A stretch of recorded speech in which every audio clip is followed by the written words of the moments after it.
KPCC president advocate Sunny Joseph MLA Payam panchayat 14-ാം വാർഡിൽ തന്തോട് സെന്റ് ജോൺസ് ബാപ്റ്റിസ്റ്റ് ഇംഗ്ലീഷ് മീഡിയം ഹൈസ്കൂളിൽ കുടുംബസമേതമെത്തി വോട്ട് രേഖപ്പെടുത്തി.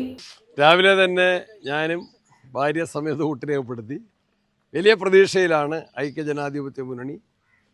തെക്കൻ കേരളത്തിലെ തെരഞ്ഞെടുപ്പിന് ശേഷം കൂടുതൽ ആവേശത്തോടെ വടക്കൻ ജില്ലകളിലെ പ്രചരണം സമാപിച്ചു. നല്ല മുന്നൊരുക്കത്തിൽ UDF തുടങ്ങി. നല്ല നിലയിൽ തന്നെ പ്രചരണം അവസാനിപ്പിക്കാൻ സാധിച്ചു.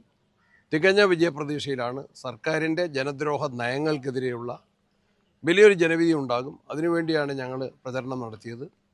അതിൽ വലിയ വിജയം പ്രതീക്ഷിക്കുക തന്നെ ചെയ്യും. എന്തൊക്കെയാണ് തെരഞ്ഞെടുപ്പിലെ ജനങ്ങളുടെ ചർച്ചകളിൽ ഏതൊക്കെയാണ് ഏറ്റവും പ്രധാനപ്പെട്ട വിഷയമായിട്ട് വന്നത് ശബരിമലയിലെ കൊള്ളയിൽ പ്രതികളാക്കപ്പെട്ടവർക്ക് ഭരണകക്ഷി നൽകുന്ന സംരക്ഷണമാണ് ഏറ്റവും പ്രധാനപ്പെട്ട വിഷയം. ജയിലിൽ കിടക്കുന്ന ഹൈക്കോടതിയുടെ നിർദ്ദേശപ്രകാരം അന്വേഷിച്ച പോലീസ് അറസ്റ്റ് ചെയ്ത് ജയിലിൽ കഴിയുന്ന CPM നേതാക്കന്മാർക്കെതിരെ പാർട്ടി ചെറിയ ഒരു അച്ചടക്ക നടപടി പോലും സ്വീകരിച്ചിട്ടില്ല. അവരെ സംരക്ഷണ കവചമൊരുക്കി അവരെ രക്ഷിക്കുകയാണ് ഗവൺമെൻറ്റും പാർട്ടിയും ചെയ്തുകൊണ്ടിരിക്കുന്നത്.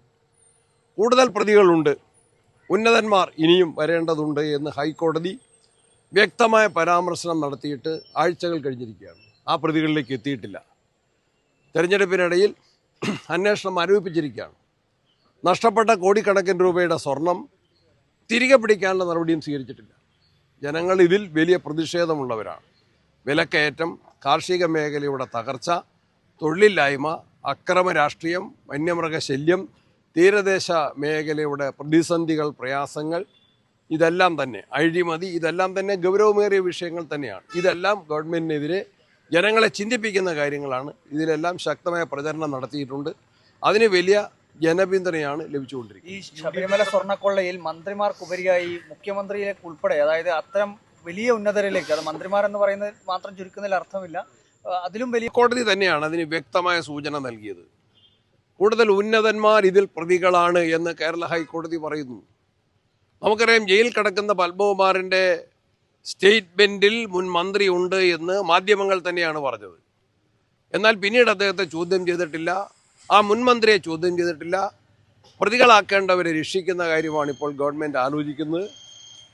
പാർട്ടി നടപടി സ്വീകരിക്കാൻ ഭയപ്പെടുന്നത് പാർട്ടിക്കാരായ നേതാക്കന്മാർ ഉൾപ്പെട്ട അവരുടെ പേരിൽ, പ്രതികളുടെ പേരിൽ, നിലവിൽ പ്രതികളാക്കപ്പെട്ടവരുടെ പേരിൽ നടപടിയെടുത്താൽ അവർ കൂടുതൽ കാര്യങ്ങൾ വെളിച്ചത്ത് പറയും, കൂടുതൽ നേതാക്കന്മാർ അതുവഴി പിടിക്കപ്പെടും എന്ന വലിയ ഭയത്തിലാണ് CPM ഇപ്പോൾ പ്രതികളാക്കപ്പെട്ടവരെ പോലും സംരക്ഷിക്കുന്നത്. പാർട്ടി നടപടി എടുത്തിട്ടില്ല.